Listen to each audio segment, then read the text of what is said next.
लोक भयो अंधियारो, ताहि सो त्रास भयो जग को, यह संकट काहू सो जात न टारो।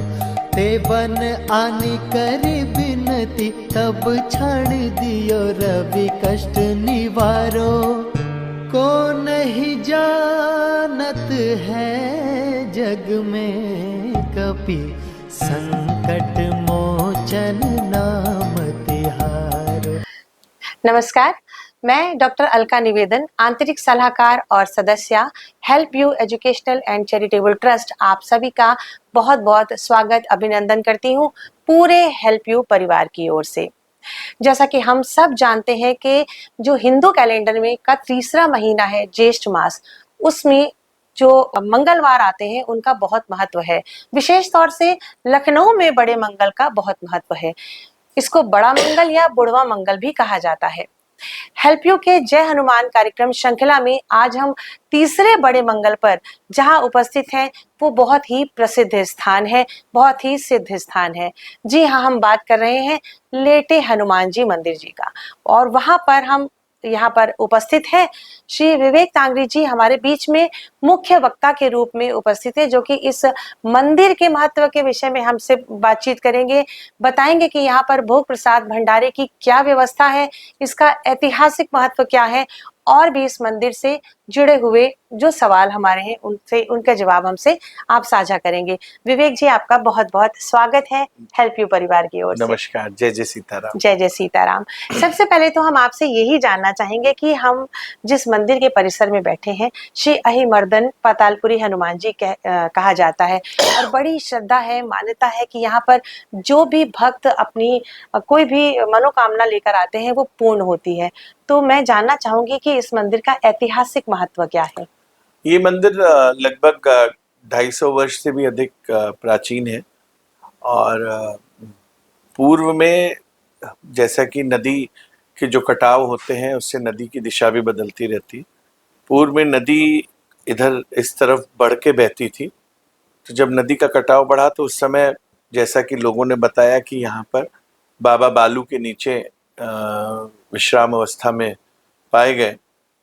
तो तत्कालीन जो यहाँ पे इस घाट पे लोग रहते थे, उन्होंने बाबा को काफी सीधा करने का प्रयास किया, परंतु वे शिला रूप में है तो वो सीधे नहीं हुए, तो उनको उसी प्रकार से वहीं खुले में ही उनकी स्थापना कर दी गई। फिर कालांतर में यहाँ एक मौनी बाबा हुए, लगभग 1860-70 के दशक में।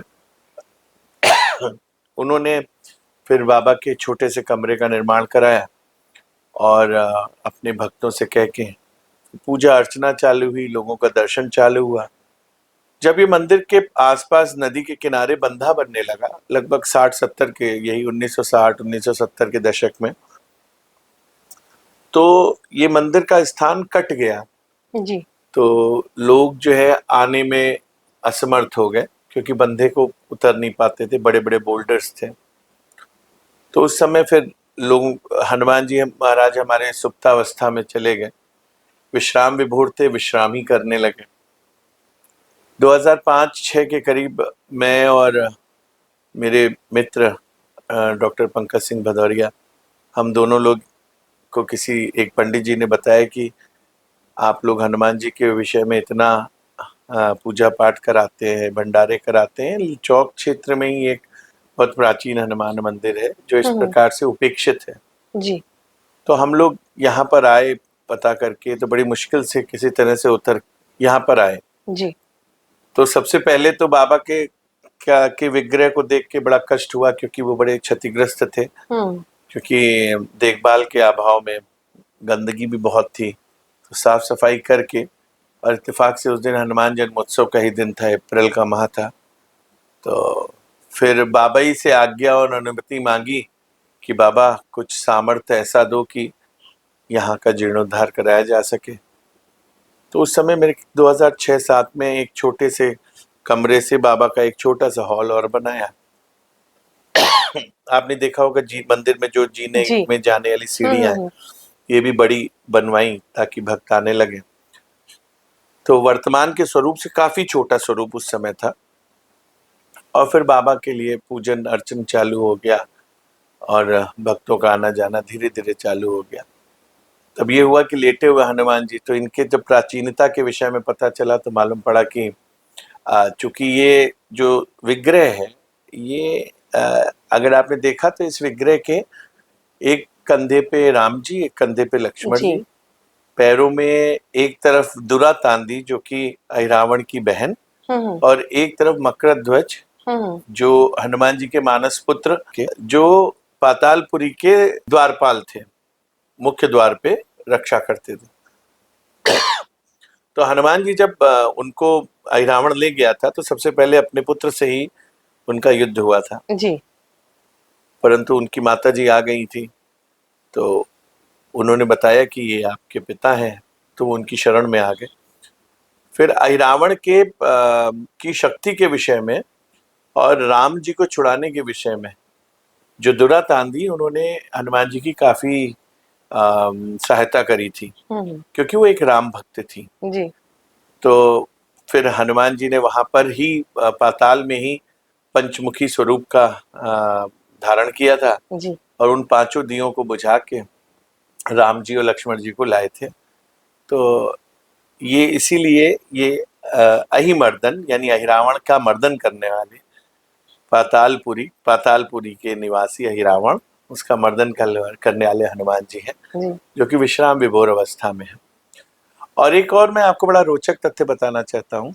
अभी शीघ्र ही हम कुछ अध्ययन हनुमान जी पे अक्सर करा करते हैं, मेरे द्वारा करीबन 5 पुस्तकें भी लिखी जा चुकी हैं। तो उसमें एक अध्ययन में आया कि यहाँ पर अमेरिका के पास चिली गणराज्य है जहाँ पर होंडुरास नामक एक शहर है, वहां पर लॉस्ट किंगडम ऑफ मंकी करके एक स्थान है जो जंगलों के बीच में है। अच्छा। और गुफाओं के अंदर वहां पे जो आकृतियां हैं उन आकृतियों में मूल रूप से एक बानर जो भयंकर स्वरूप लिए है और कुछ राक्षस स्वरूप में कुछ सर दिखे हैं मिले हुए जी। और एक सभागार बना है बहुत बड़ा सा, सब अंदर गुफाओं में। वहां के बारे में पता चला तो ये मालूम पड़ा कि इसी को lost kingdom of monkey God कहते हैं। अच्छा।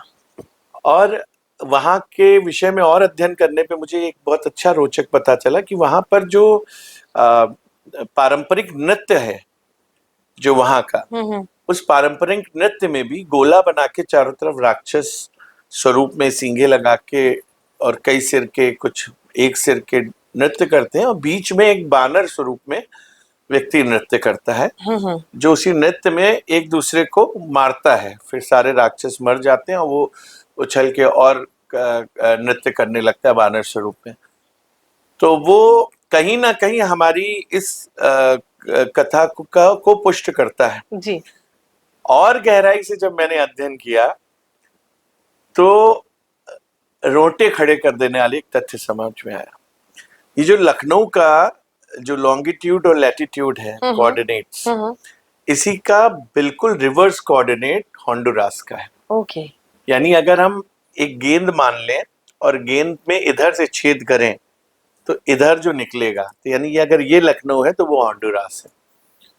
तो इसका मतलब कहीं ना कहीं, और पाताल कहते भी थे पृथ्वी के अंदर से। एक समय में अमेरिका को 7 समुंदर पार पाताल लोक कहा भी जाता था। जी जी। तो अगर देखें तो कहीं ना कहीं ये बात सिद्ध होती है कि हमारी जो रामायण है इसकी व्यापकता संपूर्ण विश्व में बिल्कुल। तो इस तरीके से कनेक्टेड है। तो अभी इस पे और शोध चल रहा है। अब हनुमान जी चाहेंगे तो ये शोध अगर संपूर्णता से पूर्ण हो गया तो बड़ा लखनऊ के लिए एक गर्व का विषय होगा और एक ऐसा स्थान होगा जहां पर वास्तविकता में जिसका पौराणिक महत्व है। बिल्कुल। तो ये यहाँ की प्राचीनता है। दर्शकों, हमारे साथ हमारे आज मुख्य वक्ता के रूप में श्री विवेक तांगरी जी हैं, जिन्होंने कि इस पातालपुरी का जो मंदिर है, हमारे लेटे हुए हनुमान जी हमारे जो लखनऊ में बहुत ही प्रसिद्ध हैं, उसके विषय में इतना विस्तार में हमें बताया। हम तो शायद आते हैं, दर्शन करते हैं, यहाँ की महत्ता हमें मालूम ही नहीं, बस ये है कि लेटे हुए हनुमान जी हैं, हमने उनके दर्शन किए, अपनी मनोकामना की। लेकिन आज जो उन्होंने बात बताई कि हमारी जो रामायण और रामायण से जुड़े हुए जो तथ्य हैं वो काल्पनिक नहीं, कितने सजीव हैं और उनके आज भी प्रमाण मिल रहे हैं। तो इसके लिए तो हम आपका तहे दिल से शुक्रिया करना चाहेंगे जो आपने इतने सजीव तथ्य हमारे दर्शकों से साझा किए। विवेक जी, हम बात को आगे बढ़ाते हैं। हम इसी मंदिर के विषय में जानना चाहेंगे कि जो वैसे तो जो ज्येष्ठ के महीने में बहुत महत्व है बड़े मंगल का, बड़े मंगल में इस मंदिर में क्या धूम, क्या व्यवस्था रहती है? देखिए, ये हमारे हनुमान जी पाती वाले बाबा भी कहलाते हैं जी। यहाँ पर पाती लिखने की प्रथा है। अच्छा। यदि आप बाबा को चिट्ठी लिखे, नीचे एक बक्सा बना है पाती जी, वाले बाबा जी। का, तो उसमें नीचे पैड और पेन आपको मिलेगा। तो अब तक का ये एक रिकॉर्ड है कि ऑलमोस्ट 90% लिखी हुई पातियां बाबा स्वीकार करके उनकी मनोकामना को पूर्ण किए हैं, जिसमें असाध्य से असाध्य रोगों का, क्या बात है, और प्राइवेट से लेके सरकारी नौकरियां तक। और ये चूंकि उसका कारण मुझे पता होने का ये है क्योंकि मंगलवार को एक सप्ताह की सभी प्राप्त पातियों को मैं पढ़ के बाबा को सुनाता हूँ और उनको अर्पित करता हूँ, और फिर बाबा अपने हिसाब से उस पे जो भी उनको उचित कार्रवाई करनी होती है वो करते हैं। और भक्त जब आके यहाँ बताते हैं इस विषय पे कि मैंने पाती लिखी थी, मेरी ये मनोकामना पूर्ण हुई, मुझे अब श्रृंगार कराना है, तो मैं तो मानता हूँ कि 10% लोग आके बताते हैं, बाकी तो सब, काफी लोग थैंक यू लेटर्स भी डालते हैं। अच्छा। कि बाबा आपने ये काम कर दिया, और कुछ हास्यप्रद भी रहता है कि बाबा आपने ये 2-3 काम कर दिए, ये 4-5 और काम है, इसको भी कर दीजिए। जी, इच्छाओं का तो कोई अंत नहीं। इच्छाओं का अनंत है, लेकिन सबसे बड़ी बात है अपने इष्ट के प्रति ये भावना रखना कि वो हमारा है और हम उससे सब कुछ मान सकते हैं, क्योंकि पिता और माता के समान जो वात्सल्य और प्रेम होता है वैसे ही अपने इष्ट के प्रति होता है। बड़े मंगलों पे तो यहाँ विशेष सुबेरे सिंदूर लेपन, आरती, और उसके बाद 10:30 से भंडारा प्रारंभ हो जाता है, जो कि लगभग 5 बजे तक चलता है। उसके बाद शाम को सुंदरकांड का पाठ और रात को आरती होती है। विशेष बात इस मंदिर की यह है कि एकमात्र ऐसा मंदिर है जहाँ पे प्राचीन विग्रह को प्रत्येक व्यक्ति अपने हाथ से सिंदूर लेपन कर सकता है। जनरली आप देखें तो सामान्यतः आप हर मंदिरों में आपको निषेध होता है प्रतिमाओं को स्पर्श करना। जी। हाँ, परंतु यहाँ पर पुरुष भक्त, क्योंकि हनुमान जी को महिलाएं स्पर्श नहीं कर सकती हैं। जी। तो पुरुष भक्त जो कुर्ता पैजामा या कुर्ता धोती में आते हैं, उनके लिए एक टाइम स्लॉट है 8:30 से बड़े मंगलों में 9 बजे तक, और वैसे सामान्य मंगलों में 8:30 से 8:45 तक जी। वो आके अपने हाथ से सिंदूर लेपन कर सकते हैं। सिंदूर लेपन का बड़ा महत्व है। जी। रोग दोष कष्ट बाधा संकट ये सब हनुमान जी दूर कर सकते हैं, और चूंकि हनुमान जी के ऊपर सिंदूर चढ़ाने से इन सब चीज की प्राप्ति होती है। आदमी के अंदर जो हनुमान जी का जो संकट मोचन तत्व है, तो व्यक्ति के संकट को काटने का काम हनुमान जी के सिंदूर करता है। जी। तो उससे भी लोगों को काफी लाभ मिलता है। इस मंदिर में एक अलग तरीके का वातावरण निर्मित किया जा रहा है। इस मंदिर में मेरा अपना और हमारे ट्रस्ट का उद्देश्य केवल देव दर्शन तक सीमित रहने का नहीं है। जी। जैसे कि पहले कहा जाता था कि जो मंदिर होते थे वो सामाजिक परिवर्तन स्थल की तरह होते थे, जहाँ पे लोगों को शांति मिलती थी, समाधान मिलता था। अब आजकल आप मंदिर जाइए, किसी को कोई बताने वाला कुछ नहीं, बिल्कुल नहीं। और खास तौर से यदि आप देखें तो कहीं दुआ ताबीज हो रहा है, कहीं धर्म के नाम पे वसूली हो रही है, तो इस सब से भी हमारे धर्म का काफी स्तर गिरा है। हमारे मंदिर का एकमात्र उद्देश्य है मानव कल्याण, सर्वे भवन्तु सुखिनः सर्वे सन्तु निरामया। इसके अलावा कोई उद्देश्य नहीं। उस उद्देश्य की पूर्ति के लिए यहाँ प्रत्येक दिन 12 बजे से 1 बजे तक लगभग 250 से 300 लोगों का नित्य भंडारा होता है, निःशुल्क। आदमी आता है, भोजन करता है। उस उद्देश्य की पूर्ति के लिए शाम को 4 से 6:30 करीबन 156 बच्चों की हनुमंत पाठशाला चलती है, जिसमें निःशुल्क बच्चों को पढ़ाया जाता है। शिक्षा तो हम सब दे रहे हैं, लेकिन संस्कार नहीं दे रहे। बिल्कुल। जिसके कारण आज समाज में एक बहुत बड़ा गैप हो रहा है। आज लोग शिकायत करते हैं कि बेटे मेरी सुन नहीं रहे हैं, बच्चे बहुत, आप देख रहे हैं कितने प्रकार के अपराध युवाओं के द्वारा हो रहे हैं, क्योंकि संस्कार की कमी है जी। तो हमारे इस मंदिर के माध्यम से ये एक उद्देश्य है कि हम संस्कार सहित शिक्षा दें, संस्कार रहित शिक्षा ना दें। तो संस्कारों की पूर्ति के लिए हनुमंत पाठशाला है, और उसके साथ साथ यहाँ पे एक रोजगार प्रकल्प भी हम लोग चलाते हैं। अच्छा। हमारे मंदिर के करीबन 1500 से 1800 भक्तों का व्हाट्सएप ग्रुप है, 2।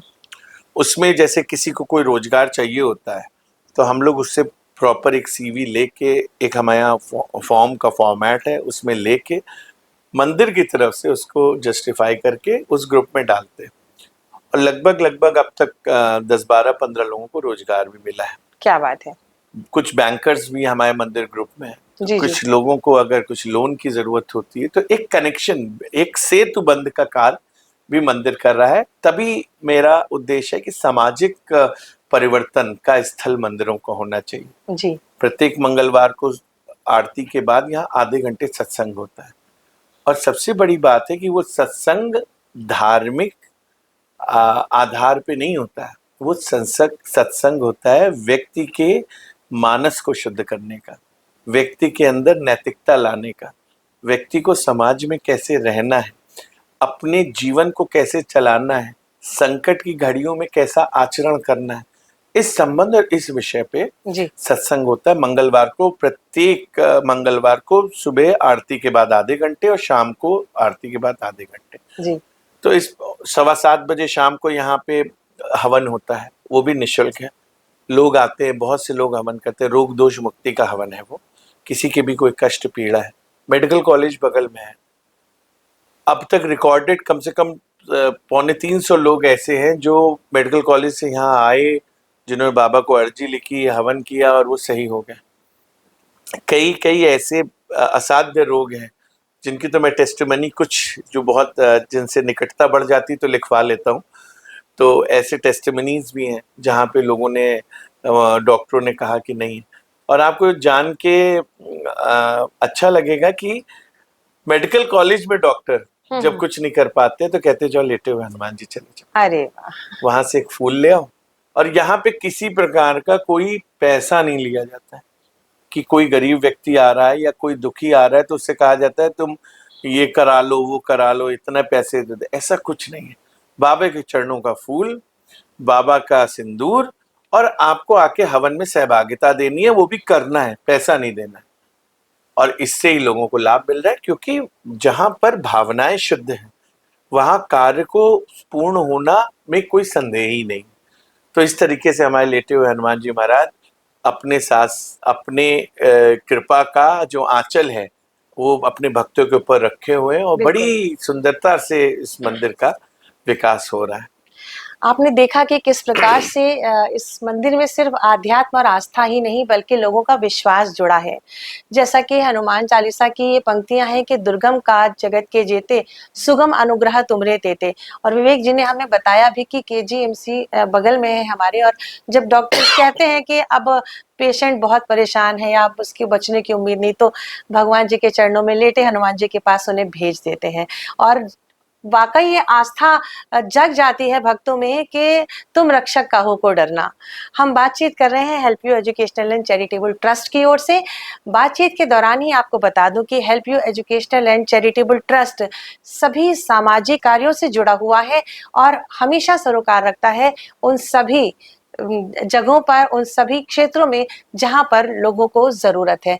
कोरोना जैसी वैश्विक महामारी के समय में भी सैनिटाइजर, दवाओं, मास्क और कपड़े वितरण और भोजन वितरण से लोगों की मदद की। और बड़े मंगल की जब हम बात कर रहे हैं तो इस पूरे ज्येष्ठ मास Help You Educational and Charitable Trust जगह जगह भंडारे, कन्या भोज और जैसे महाराज जी सामने बैठे हैं उनके माध्यम से लोगों को जागरूक करना, लोगों में भगवान जी के प्रति आस्था पैदा करना। जैसे कि कलयुग में आस्था का बड़ा आजकल ये हो गया है कि लोगों के अंदर आस्था कम हो रही है, ये सब काम हेल्प यू के माध्यम से किए जा रहे हैं। भजन संध्या भी आयोजित की जाती है। हमारे साथ मुख्य वक्ता के रूप में मौजूद है श्री विवेक तांगड़ी जी। मैं जानना चाहूंगी कि आपका जुड़ाव, आपका व्यक्तिगत कोई ऐसा अनुभव जिस मंदिर से जुड़ा हुआ जो आप हमारे दर्शकों से साझा करेंगे? एक तो नहीं है तो इतने कि मेरे ख्याल से कि 3-4 वॉल्यूम में बुक्स लिखी जा सकती हैं। जी, लेकिन फिर भी परंतु कुछ ऐसा जिसने एक आपके बड़ा मानस पटल रोचक पे। जी। है इंसिडेंट। 2009 10 9-10 की बात है कि जब हम लोग एजुकेशन के फील्ड में थे, मेरा कॉलेज था, तो उस समय एक नोटिस आई थी हमारे पास, और वो भी अप्रत्याशित थी क्योंकि ऐसा कुछ था नहीं, परंतु उस समय ही कुछ इस मंदिर में निर्माण से ही संबंधित कुछ काम चल रहा था, और बाबा की सेवा में मैं कोई कमी नहीं रखता था अपने जान के।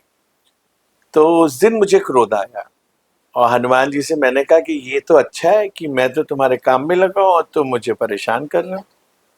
तो अब जो भी आएगा यहाँ पे दर्शन करने, मैं गेट पे बैठ गया यही मंदिर के, मैं कहा उसको मैं दर्शन नहीं करने दूंगा और उतनी बार आके तुमको कोसूंगा कि तुम मेरा काम क्यों नहीं करा। और मैं कुर्सी डाल के बैठ गया। आपको यकीन नहीं होगा, 45 मिनट के अंदर मेरे पास फोन आ गया उसी संबंधित विभाग से। एक कोई परिचित थे, उन्होंने मुझसे संपर्क किया और संपर्क करने के बाद उन्होंने कहा कि तुम्हारी चर्चा चल रही थी, तो मैंने कहा कि तुमसे खुद ही बात कर लूं, और मुझे बुला लिया। और 3 दिन के अंदर मेरा पूर्ण समाधान हो गया, और किसी प्रकार का जो भी आक्षेप थे उस नोटिस के माध्यम से कि अलग अलग चीजों के, वो सब उसमें पूर्ण रूप से मुक्त हो गए, और हनुमान जी की कृपा हो गई। फिर आके मैंने कान पकड़ के इनसे माफी भी मांगी, लेकिन एक बात फिर मुस्कुराते हुए कहा कि तुमको याद तो दिलाना पड़ता है तुम्हारा बल, जी, क्योंकि उसके बिना तुम काम नहीं करते। बिल्कुल, जैसे जामवंत ने याद जी, दिलाया था, तो समुद्र पार किया। जी। तो हमारा और हनुमान जी का तो मैं कह नहीं सकता कि इसको एक भक्त और भगवान के बीच का रिश्ता माने, या एक दोस्त का रिश्ता माने, या एक पिता और पुत्र का माने। मैं तो मानता हूँ कि हनुमान जो, मतलब मैं अपने से पृथक उनको नहीं मानता हूँ, और मैंने जीवन में सदा बहुत प्रतिकूल परिस्थितियों का भी व्यापार जगत में रहा था तो सामना किया, परंतु हनुमान जी के साथ कभी भी ऐसा नहीं रहा कि मुझे हमेशा उन्होंने बल दिया और उन परिस्थितियों से निकलने की पूरी क्षमता दी, और प्रतिकूलताओं को अनुकूलता में मुस्कुराते हुए बदलाया। तो ऐसे हैं हमारे हनुमान जी। जी, ये भी जानना चाहेंगे हम कि हमारे दर्शकों को ये पता चले कि ये जो लेटे हनुमान जी मंदिर है, इसमें पूजा आरती का समय क्या है? सामान्य दिनों में, जी। सामान्य जो दिन होते हैं उसमें प्रातः 8:30 बजे और संध्या को 8 बजे आरती होती है। जी। मंगलवार को प्रातः 8:30 पे सिंदूर लेपन होता है। सप्ताह में एक ही बार सिंदूर लेपन मंगलवार को होता है। जी। 8:30 से 8:45 सिंदूर लेपन, फिर श्रृंगार कीर्तन। कीर्तन भी यहाँ का बहुत ही दिव्य होता है। जी। और 9:30 तक कीर्तन चलता है, बहुत सुंदर। फिर दिव्य आरती होती है, फिर 10 से 10:30 के करीब सत्संग होता है। तो इस तरीके के आयोजन प्रत्येक मंगलवार होते हैं, और ये बड़े मंगलों पर इसमें कुछ संशोधन होता है, और वो संशोधन ऐसा होता है कि हम लोग सत्संग को कम करते थे क्योंकि भीड़ के प्रेशर को रख के। जी। तो इसलिए मेरे ख्याल से कि बड़े मंगलों पे यदि हमारे भक्त आपसे जुड़े हुए लोग आना चाहें तो सवेरे सिंदूर लेपन का विशेष महत्व है। जिसका समय आपने 8:15 से 9:15। हाँ, 8:30 से 9 है। जी। थोड़ा पहले आ जाए क्योंकि अधिक संख्या में लोग रहते हैं, भीड़ रहती है। जी। और शाम को भी भीड़ बहुत रहती है। तो यहाँ पर आके आप विभिन्न प्रकार से आनंद ले सकते हैं, धर्म के साथ साथ सत्संग भी। और मैं यहाँ व्यक्तिगत रूप से शाम को 6 बजे से 8 बजे तक काउंसलिंग युवाओं की भी करता हूँ, जिसमें बहुत से युवा जुड़े हैं इस मंदिर से, जो ये डिसाइड नहीं कर पाते हैं कि जैसे हाई स्कूल और इंटर के बाद उनको क्या करना है, क्या फील्ड चूज करनी है, या वो बहुत डायलेमा में रहते हैं कि अब कंपटीशन में क्रैक नहीं कर पाए। तो उस सब से रिलेटेड, या कुछ व्यक्तिगत समस्याएं, रिलेशनशिप प्रॉब्लम्स हैं, तो हर तरीके की समस्याओं की काउंसलिंग भी होती है। और हनुमान जी की ऐसी अद्भुत कृपा है कि सबका मानस अपने आप धीरे धीरे बदल रहा है, और सब विसंगतियों से, कुसंगतियों से हटके धर्म के मार्ग पे आ रहे हैं। जी। तो ये इनकी अद्भुत कृपा है यहाँ पर। प्रसाद चढ़ाने की क्या व्यवस्था है और उसका क्या यहाँ पर प्रावधान? प्रसाद मिलता है, भक्त तो स्वयं भी ला सकते हैं। बाहर से अब भी? हाँ हाँ जी। बिल्कुल ला सकते हैं। जी जी। भगवान को तो भोग अर्पित होता है। मंगलवार को तो बहुत सी माताएं बहनें अपने घर से बना के, कोई हलवा, कोई लड्डू, कोई गुड़ धनिया, कोई पंजीरी, बहुत से प्रसाद लेके आते हैं। जी। नमकीन तक लेके आते हैं हनुमान जी के लिए। तो वो भी लाते हैं, बाहर से भी लाते हैं, और प्लस यहाँ भी प्रसाद का काउंटर है। जी। यहाँ पे पूजन की दुकान भी है, तो पूजन सामग्री भी आप शुद्ध चाहें तो यहाँ पे मिल सकती है। और बाहर से भी चोला ला सकते हैं, यहाँ भी चोला मिलता है। हाँ, सब ये बात मैं जानना चाहती थी। जैसे कई लोग अपनी मनोकामना पूर्ण होने पे घंटियां चढ़ाते हैं, चोला चढ़ाते हैं, तो उसका भी? वैसे तो हम लोग के यहाँ चोला का प्रावधान ये है कि मंदिर द्वारा 3100 का शुल्क जमा होता है, जिसमें सिंदूर लेपन, हमारे यहाँ सिंदूर लेपन घी से होता है, सिंदूर लेपन, और हनुमान जी और उनके जितने विग्रह हैं भगवानों के, उन सबके वस्त्र भी बनते हैं, और रामनामी और जनेऊ सब पूरा चोले का सेट जो होता है उसका शुल्क 3100 रुपये है। तो मंदिर में रसीद कटवा के उसका मतलब चोला करा सकते हैं। और यदि कोई रसीद नहीं कटवाना चाहता है तो सिंदूर और घी भी अर्पण कर सकता है। तो किसी भी चीज की कोई बाध्यता नहीं है। और भंडारा भी करा सकता है व्यक्ति। और अन्नपूर्णा सेवा जो मैंने आपसे बताई 12 से 1 तक गरीब लोगों के लिए चलती है, उसमें भी सहभागिता ले सकता है। उसकी सहभागिता की कोई मानक तय है? 2500 रुपए, जिसमें लगभग 250 से 300 लोगों को दाल चावल बंटता है। जी। इसी प्रकार से लोगों की सुविधा को देखते हुए, जैसे कढ़ी चावल है, तो कढ़ी चावल का शुल्क 4000 रुपए है, छोला चावल का 4500 है, पूड़ी सब्जी का 7500 है, पूड़ी सब्जी और बूंदी या हलवा इन मीठे के साथ इसका 11000 शुल्क है। जी। कुछ लोग सुबेरे मंगल को भंडारा प्लस चोला करते हैं तो उसका 14100 है। ये लोगों की सुविधा के लिए है। भक्त अपना प्रसाद लाके उसको भी बांट सकता है, कि इस मंदिर में किसी भी प्रकार की शुल्क की और सामग्री की बाध्यता नहीं। परंतु हमारा प्रयास रहता है कि मंदिरों में अनुशासन होना आवश्यक है। जी। कि अनुशासित रूप में, चूंकि हमारे अन्नपूर्णा भोजनालय स्वयं है, यहाँ पर भंडार गृह है, तो हम गुणवत्ता परक ही सामग्री का उपयोग करते हैं। तो इसलिए प्रयास ये करते हैं, क्योंकि चाहे मेरा अपना मानना है, चाहे हम खाएं चाहे कोई गरीब खाए, उसकी सामग्री और सामान एक जैसा होना चाहिए। बिल्कुल। अगर अन्न दान का मन है तो अक्सर लोग सोचते हैं कि छोटा वाला चावल ले लो, सस्ता वाला चावल ले लो, टूटा दाल चावल ले लो, जो वैसी दाल है ले लो। लेकिन मेरा अपना मानना है कि जैसे भगवान का भोग होता है, वैसे ये दरिद्र नारायण है और ये भी ईश्वर का रूप है। तुलसीदास जी ने कहा, ये सिया राम में सब जग जानी। तो प्रत्येक मनुष्य के अंदर प्रभु श्री सीताराम जी का ही स्वरूप है, और हनुमान जी तो सीताराम जी के दास हैं। तो हनुमान जी को प्रसन्न करने के लिए सीताराम जी को प्रसन्न करना है। बिल्कुल। और सीताराम जी के स्वरूप में जब इस प्रत्येक पृथ्वी पर प्रत्येक मनुष्य है, तो उसके साथ भेदभाव क्यों करना। और ऐसा ही स्वामी विवेकानंद ने भी कहा है। स्वामी विवेकानंद जी ने कहा है कि मैं उस ईश्वर की पूजा करता हूँ जिसको अज्ञानी लोग मनुष्य कहते हैं। तो इसलिए अगर ये सब परिवर्तन हनुमान जी की कृतित्व और व्यक्तित्व को देखते हुए लोग अपने अंदर लाएं, तो निश्चित रूप से एक सुंदर और व्यवस्थित समाज की स्थापना की जा सकती है। क्या यहाँ पर पुष्प सज्जा या विद्युत सज्जा का भी कुछ?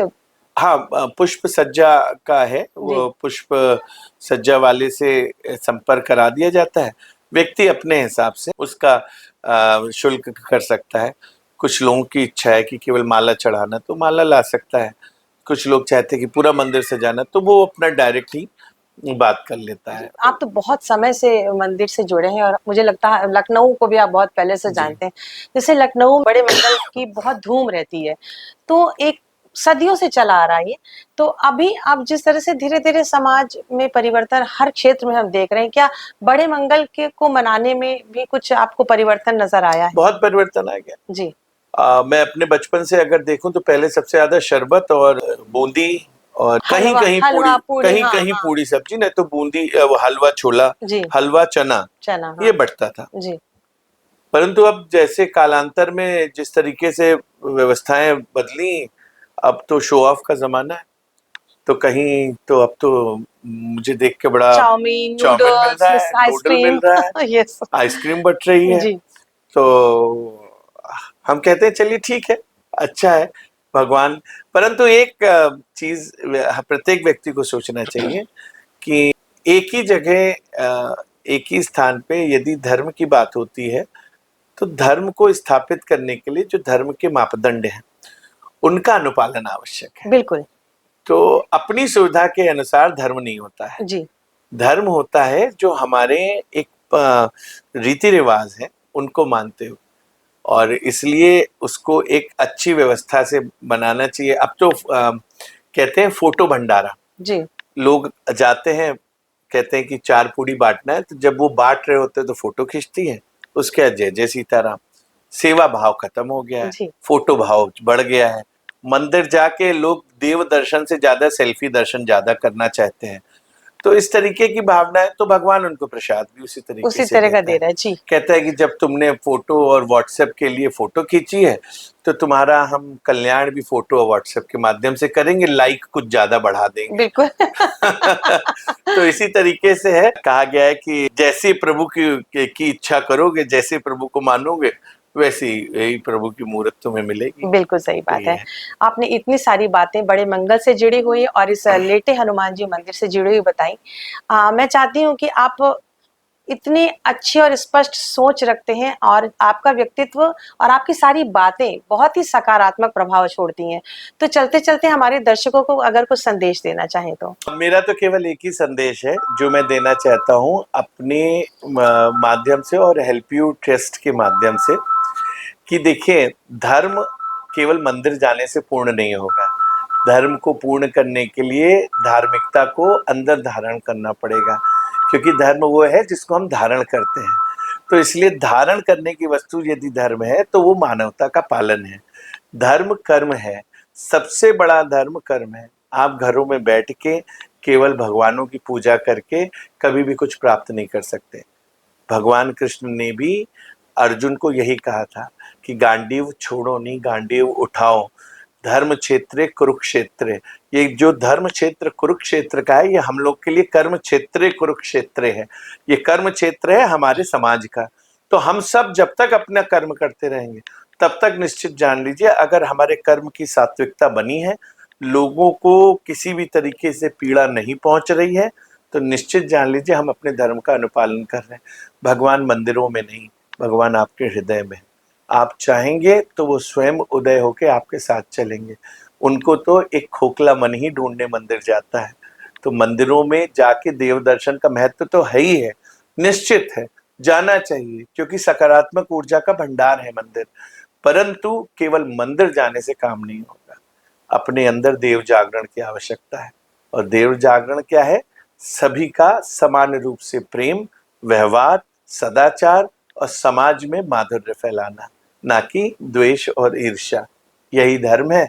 और यदि आप पालन करेंगे तो निश्चित रूप से जान लीजिए हनुमान जी के साथ साथ बाकी जितने 33 कोटि देवता है सब आपको अपना आशीर्वाद देंगे। जय जय सीताराम। बात यहाँ पर खत्म होती है, लेकिन एक बहुत जरूरी बात मेरे जहन में आई। जैसे कि हम दर्शन करने नीचे गए थे, तो हनुमान चालीसा में भी एक लाइन आती है, अष्ट सिद्धि नवनिधि के दाता। अष्ट सिद्धियां लिखी हुई हैं। अब आप इतने अच्छे वक्ता हैं, तो हम उन अष्ट सिद्धि के बारे में भी देखिए हनुमान जी की 8 सिद्धि, अब देखिए अब हनुमान जी के व्यक्तित्व के विषय में तो अगर आप चर्चा करने लगेंगी तो मेरे ख्याल से महीना भी कम पड़ जाएगा। हनुमान जी के 8 सिद्धियां, हनुमान जी ही एक ऐसे सुपात्र थे जिनको ये योग्यता जान के अष्ट सिद्धि देने का आशीर्वाद दिया जी। आपको यदि कोई आशीर्वाद देगा तो कहेगा आपको लक्ष्मी प्राप्त हो, परंतु कोई अगर आपको ये आशीर्वाद दे कि आप लक्ष्मी दाता बने, यानी आपके माध्यम से लक्ष्मी जाए, ये बहुत महत्वपूर्ण है जी। अष्ट सिद्धियां अणिमा, गरिमा, लग्मा, महिमा, ईशित, वशित, प्राकम्य और प्राप्य, इन सबका विशेष महत्व है। भारी होके भी हल्के रहना, स्वरूप बड़ा, इतना बड़ा विशाल स्वरूप, परंतु पंख के समान हल्के होना, इच्छित वस्तु को तुरंत प्राप्त कर लेना, अपने किसी को भी सम्मोहित कर लेना। इस प्रकार से नाना की सिद्धियां हनुमान जी को थी जी। और मैं आपको बता दूं, आप यदि सुंदर कांड में देखेंगे तो इस सारे सिद्धियों का प्रयोग हनुमान जी ने किया। चलत मरुत 49 दिशाओं से 49 प्रकार के वायु चलते हैं, ये हमारे साइंस ने प्रूव किया जी।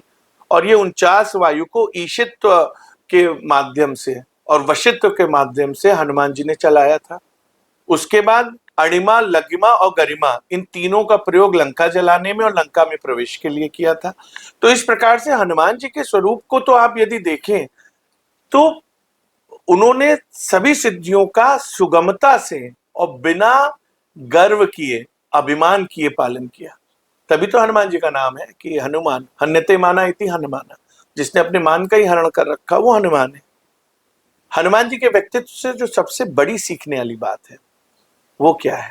वो ये है कि हनुमान जी ने सुरसा के सामने बड़ा होना दिखाया कि जस जस सुरसा बदन बढ़ावा, तास दून कपि रूप दिखावा। परंतु अपने कार्य को पूर्ण करना था, ये बात भी उनके मन में थी। इसलिए तुरंत अति लघु रूप, तुरंत छोटे भी हो गए। हम समाज में बड़े तो बन जाते हैं लेकिन छोटा बनना नहीं जानते। बिल्कुल। जिस दिन हम छोटा बनना जान जाएंगे उस दिन हनुमान जी का वरदस्त हमारे ऊपर आ जाएगा। हनुमान जी की हनुमान चालीसा की आपने बात करी, तो हनुमान चालीसा का प्रारंभ क्या होता है? बल बुद्धि विद्या देव मोहि हरहु कलेश विकार। आदमी सोचता है कि हनुमान जी से मांगा जा रहा है बल बुद्धि और विद्या दे दो, ना, हनुमान जी से बल बुद्धि विद्या नहीं मांगी जा रही। बल बुद्धि विद्या तो सबके अंदर विद्यमान है, परंतु इसका सामंजस्य और इसका बैलेंस इज इंपॉर्टेंट। जहां पे बल की आवश्यकता है वहां बुद्धि लगा देंगे तो भी फेल, जहां बुद्धि की आवश्यकता है वहां बल लगा देंगे तो भी फेल। सबको समुचित मात्रा में सही स्थान पे कुमति के को हटा के सही मति के साथ यदि हम प्रयोग करेंगे तब सफल होंगे। ये हनुमान जी के व्यक्तित्व से प्रेरणा मिलती है और यही हनुमान जी से आशीर्वाद मांगा जाता है। तो हनुमान जी अपने आप में एक विशाल देवता है। तभी तो हनुमान जी के लिए क्या कहा है कि और देवता चित्त न धरहि, हनुमत से ही सर्व सुख करेंगे। अब लोगों ने कई बार प्रश्न खड़ा कर दिया कि ये कौन सी बात है कि हम किसी और देवता की पूजा ही ना करें, केवल हनुमान जी करें। क्यों? क्योंकि सबसे सुलभ देवता, कलयुग में सबसे आसान पूजा, केवल 2 अक्षर राम, केवल राम कह दो हनुमान जी प्रसन्न। तो ऐसे कौन से देवता हैं बताइए जो केवल 2 अक्षर से प्रसन्न हो जाएंगे, जिनकी पूजा में कोई न जप है, न तप है, न नियम है, न धर्म है। लेटे लेटे राम राम कर लो, बैठे बैठे राम राम कर लो, नीने मुंह राम राम कर लो, खाना खाते राम राम कर लो, मिलते हुए राम राम कर लो, चलते हुए राम राम कर लो, हनुमान जी की सेवा हो रही। तो और देवता चित्त न धरे, इसलिए बहुत ज्यादा जटिलताओं में ईश्वर के उसमें ना पड़ के और देवता चित्त न धरे, भगवान किसी और देवता को चित्त में न धरिए। सबसे सुलभ कलयुग में हनुमान जी हैं, इनकी पूजा करिए और सभी प्रकार के सुख करिए। तो ये है हनुमान जी की विशालता। दर्शकों, हम बात कर रहे थे आज संवाद कार्यक्रम में जय हनुमान श्रृंखला के अंतर्गत, और हमारे मुख्य वक्ता के रूप में मौजूद है यहाँ पर जिनकी आपने इतनी सकारात्मक बातें सुनी, श्री विवेक तांगरी जी। आपसे बातचीत करने के उपरांत जिस प्रकार की सकारात्मक ऊर्जा का संचार हुआ है मन मस्तिष्क में, वो बहुत विशेष है, बहुत अद्भुत है। मैं बता दूं कि हम जय हनुमान श्रृंखला के अंतर्गत आज बड़े मंगल के दिन यहाँ पर उपस्थित है चौक में जो सुप्रसिद्ध और सिद्ध मंदिर है लेटे हुए हनुमान जी का। यहाँ पर आने वाले हर भक्त की जो मनोकामना होती है वो पूर्ण होती है, ऐसा विवेक जी ने हमें बताया। और साथ ही साथ यहाँ अन्नपूर्णा भंडारा साल के 365 दिन चलता है। मैं इन सब आप पूजा पाठ आध्यात्म आस्था के साथ साथ अगर आपको किसी भी तरह की काउंसलिंग की या सलाह की आवश्यकता है तो विवेक जी जो कि बहुत ही प्रखर वक्ता हैं, बहुत ही सकारात्मक ऊर्जा के धनी हैं, यहाँ शाम को 6 से 8 के बीच में अपनी सलाह के लिए यहाँ उपस्थित हैं। युवा वर्ग से लेकर किसी भी आयु वर्ग का व्यक्ति यहाँ पर आकर उनकी सलाह पाकर और अपने आप को सही रास्ते पर ले जा सकता है, उससे समुचित समाधान निकाल सकता है। Help You Educational and Charitable trust की ओर से हम आपका बहुत बहुत आभार व्यक्त करते हैं कि आपने इतना उपयोगी जो हमको व्याख्यान दिया, जो इस मंदिर के विषय में बताया और हनुमान जी के जो उनका श्रद्धा है, उनकी आस्था है, उनके बारे में इतना विस्तार से हमें बताया कि हम सब आज धन्य हैं। बड़े मंगल पर हम सबको शुभकामनाएं देते हैं और सबका धन्यवाद व्यक्त करते हैं। हनुमान जी महाराज सबकी रक्षा करें। जय श्री राम। जय जय सीताराम।